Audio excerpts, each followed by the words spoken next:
ఎవరి రూపంలో పురుడు పోసుకోబోతుంది అనే దానికి నేను ప్రత్యేకంగా వారికి చెప్పాల్సిన పర్లేదు. కోరేంత మనసు సిరులు అభివృద్ధి ప్రధాన అక్షర ప్రేమికుడు విద్యా కుసుమాల భారతి మా మాజీ ఎమ్మెల్యే మా అన్నగారు కోనే కోనప్ప.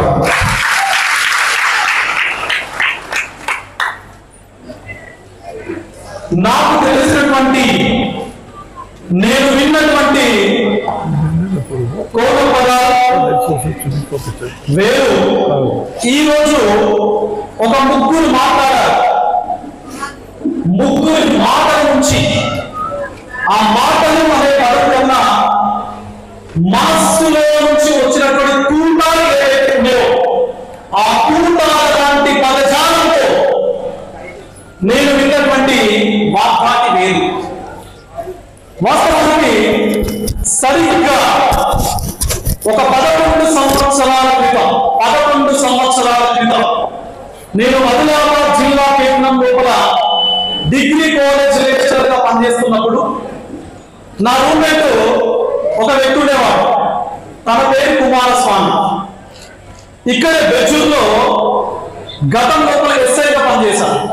ఎస్ఐ తర్వాత ప్రమోషన్ తీసుకుంటే సిఐ అయ్యారు. నా రూమ్మేట్ తాను మాటలో మాట వస్తే ఎట్లా ఉంది బెజ్జూర్ అని చెప్పేసి అడిగితే ఆయన ఏమన్నాడంటే ఆయన ఛార్జ్ తీసుకున్న తర్వాత ఎస్ఐగా ఛార్జ్ తీసుకున్న తర్వాత ఎక్కడికి వెళ్ళినా ఏ అడవికి వెళ్ళినా ఏ ఊరికి వెళ్ళినా వాళ్ళు అడిగితే మీ సీఎం ఎవరు అని చెప్పేసి ఒక వ్యక్తిని అడిగితే ఆ వ్యక్తి నుంచి వచ్చినటువంటి సమాధానం మా సీఎం కోనప్ప. ఇదేంటి కథ అని చెప్పేసి ఇంకొక దగ్గరికి వెళ్ళి అరే మీ ఎమ్మెల్యే ఏంటా అని చెప్పేసి అడిగితే మా ఎమ్మెల్యే కోనప్ప. ఓకే, ఎమ్మెల్యే గారు కోనప్ప. మళ్ళీ ఇంకొక దగ్గరికి వెళ్ళి అడిగితే మన దేశ ప్రధానమంత్రి పేరేంటి అని చెప్పేసి అంటే కోనప్ప అన్నాడు. సో that indicates అది దేన్ని సూచిస్తా ఉన్నది అంటే తన యొక్క స్ట్రాంగ్ కమిట్మెంట్, తన యొక్క స్ట్రాంగ్ విల్ పవర్ ఏదైతే ఉందో, ప్రజల పట్ల ఉన్నటువంటి అచంచల విశ్వాసం, ప్రజలకు తప్పనిసరిగా ఏదో కొంత సేవ చేయాలి అనేటువంటి ఒక కాన్ఫిడెన్స్ ఏదైతే ఉందో ఆ కాన్ఫిడెన్స్ చెప్పినటువంటి మాటలే ఎమ్మెల్యే అన్న కోనప్ప పేరే, ముఖ్యమంత్రి అన్న కోనప్ప పేరే, ఈవెన్ ప్రధానమంత్రి అన్న కూడా కోనప్ప పేరే.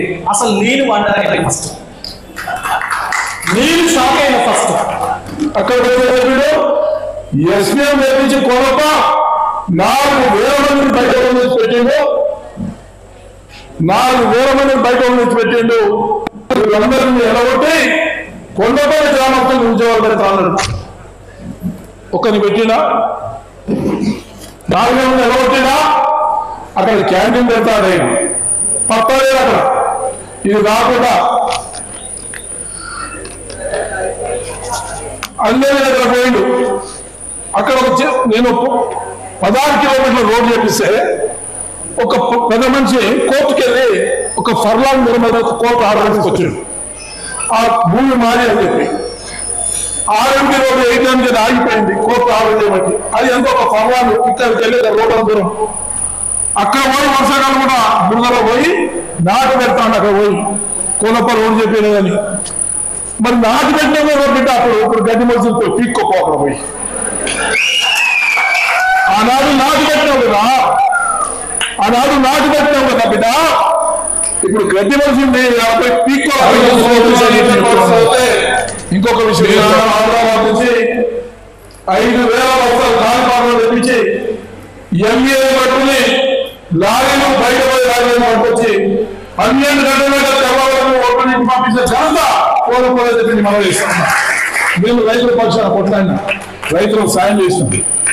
రాజశేఖర్ గారి సమయంలో ఎరువులు DAP లేకుంటే ఆనాడు కూడా 40 గంటలు కూర్చున్నాం. ఎమ్మెల్యేగా ఊరి కూర్చుని అడుగు ఎరువులు విత్తనాలు ఇచ్చినాం. ఇవన్నీ కూడా మీరు ఆలోచన చేయండి. ఇది కాకుండా